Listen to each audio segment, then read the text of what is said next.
Bem-vindo ao meu canal. Sou Cris Castro e trabalho com ESG para profissionais, para pessoas como você que querem aprender a fazer a diferença no mundo. Cristina, isso pode ser muito poético, fazer a diferença no mundo. Acho que não. Se a gente pensar em investimentos, se a gente pensar em grandes empresas, se a gente pensar em novas soluções, em startups, são conceitos hoje que pensam justamente em como ter luz, como dar foco a condições que gerem um mundo mais igualitário. Dica: liga o sininho, me segue por aqui, porque direto a gente vai estar falando sobre novidades, coisas diferentes que estejam ligadas com a temática de meio ambiente, social e governança, ESG. Hoje a gente vai falar um pouquinho sobre a letra E, falar sobre meio ambiente. E é muito interessante olhar para a letrinha E do ESG e tentar entender que foi a primeira com maior força.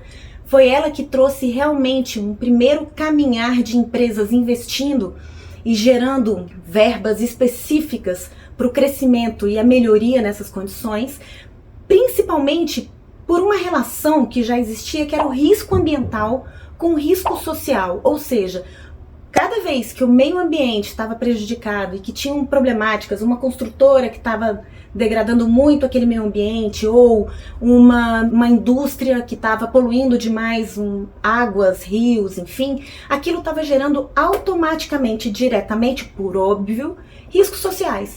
Pessoas estavam ficando sem alimentos, pessoas estavam ficando sem estar inseridas naquele contexto. Então a primeira grande questão tratada aqui nesse canal, para tentar descomplicar um pouco do que é ESG, é olhar para a letrinha E e entender o quanto o meio ambiente impacta num processo econômico mundial.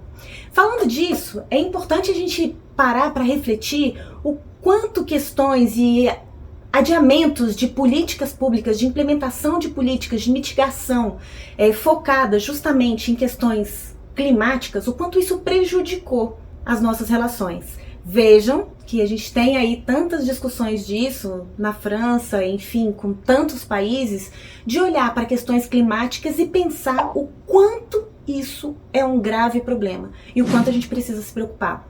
Por muito tempo, governos foram deixando isso passar e isso foi gerando e acarretando mais problemas e aquecimentos. E hoje, se você olha para um aumento do aquecimento global versus o quanto isso diminui condições de águas, alimentos que você para de ter, pessoas que estão realmente mais vulneráveis a essas condições, você entende que enquanto a gente não olhar rapidamente, de maneira rápida, até porque as mudanças globais são muito rápidas, a gente vai ter problemas irreversíveis para tentar resolver. E é por óbvio que as empresas precisam se preocupar com isso. Por quê? Porque quanto menos recursos elas tiverem, menos produtos para oferecer para a população elas também vão ter. E isso gera um empobrecimento social. Falar de desigualdade, eu já disse isso, é justamente olhar que em algum lugar está falhando a letrinha E, a letrinha S e a letrinha G. Em algum momento essa relação não está bem tratada por aquele país, por aquela empresa, por aquele contexto, por aquela sociedade.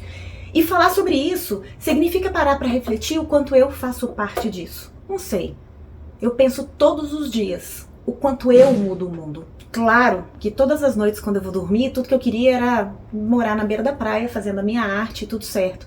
No que vem eu quero estar na praia, vendendo minha arte, das coisas que a natureza dá pra gente.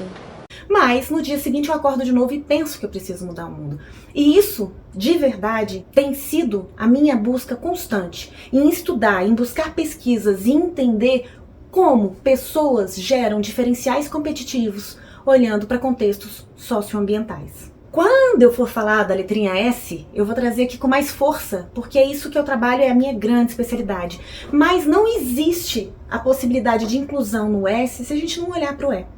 Então, um pouquinho disso que é importante a gente começar a discutir. Eu pego aqui dentro de uma timeline, a gente para olhar a década de 80 e entender como na década de 80 começou a ficar mais forte, mais nítido, as questões publicitárias muito mais forte em cima disso, os relatórios mundiais muito mais forte da questão das problemáticas climáticas. E aí a gente começa a ver efeito estufa, questões de chuva ácida, o solo absolutamente inapropriado para plantio, para gerar alimento, né? O ser humano mais empobrecido pela falta de alimentação, pela falta de água, pela água poluída, e o quanto isso começou a impactar, inclusive, contextos de pessoas que estavam tão longe disso. Não era mais só quem estava no contexto rural que estava sendo impactado, mas toda a sociedade. Por quê? Porque a população ia aumentando e os recursos iam ficando mais poluídos, de forma que a gente não tinha mais acesso àquilo. E essa discussão começou a ficar cada vez mais forte, secas severas, ou então chuvas e problemas de pessoas perdendo suas moradias por conta de alagamentos. E isso começou a trazer um olhar de o quanto era importante ter índices claros para que empresas se preocupassem com o meio ambiente. Um dos fatores que mais fortaleceu esse índice foi o aquecimento global. Ele impactou em 90% esses CFOs, esses grandes pessoas aí, grandes diretores, grandes pessoas que estavam trabalhando com a parte de financeiro, né, de investimento, que foram chamadas pela ONU para discutir sobre isso em 2004, como eu já contei para vocês, e começaram a olhar para a questão de meio ambiente e o quanto isso impactava em perda financeira. E aí, por óbvio, um dos indicadores se você, empresa, polui e não olha para a poluição, você também começa a gerar problemáticas de que a própria população se revolta contra você, por óbvio, porque elas estão perdendo no dia a dia.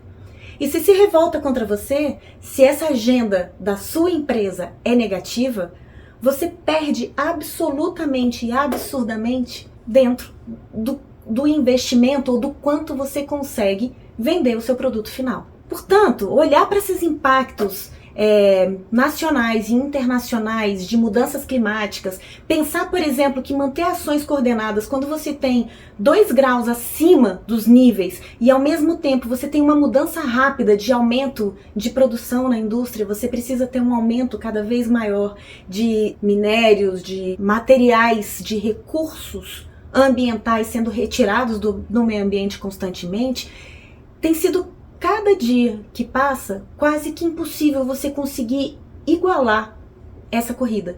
De você diminuir problemáticas climáticas versus a você continuar o processo e a produção de tudo que é necessário atualmente para a quantidade de população e para aquilo que nós estamos acostumados a consumir. É fácil, por exemplo, a gente parar para refletir o quanto o plástico está na nossa vida em tudo. Então, se você recebe um alimento, tudo vem separado. Se você compra alguma comida, você pede num delivery desses, tudo vem separado por plásticos. Só que isso vai para onde?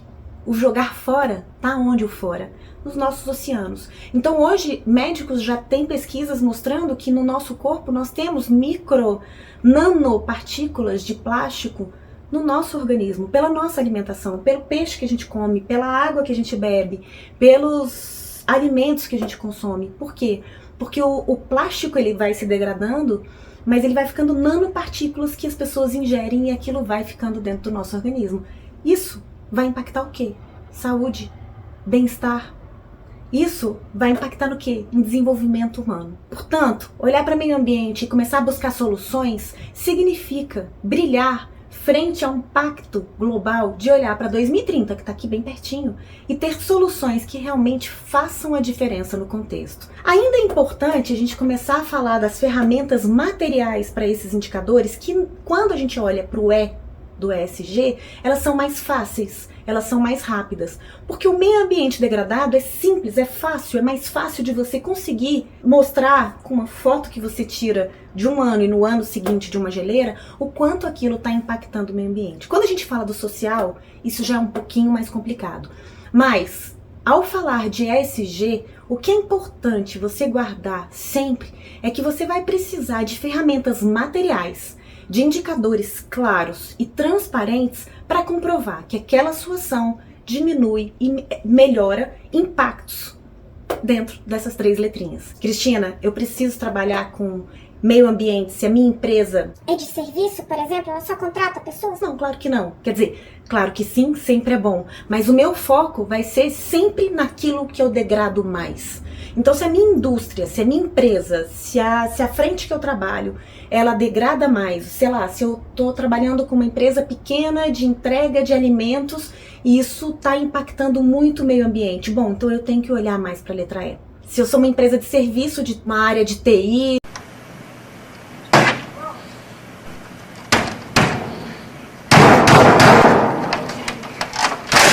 ou de telecomunicação, ou enfim, de educação, uma edutech, eu vou ter que olhar mais para pessoas. E tudo isso vai ser balizado pela letrinha G. Como a gente pensa em governança para isso? Como eu penso em normativas, indicadores claros que ajudem as pessoas a alcançar os seus objetivos. Afinal de contas, nós temos objetivos. Todos nós que estamos aqui, se você está aí olhando meu canal e está me ouvindo até agora, é porque de alguma forma você quer mudar. Seja a sua área profissional, como profissional ganhar mais ou buscar novas frentes, isso é muito massa e tem sido uma frente muito rica, ou você quer trazer soluções dentro da sua startup, dentro da sua empresa, dentro do seu contexto, para que melhore o mundo para você, para os seus filhos, para os seus netos, para os seus amigos, para as pessoas como um todo. Cara, é sobre fazer a diferença.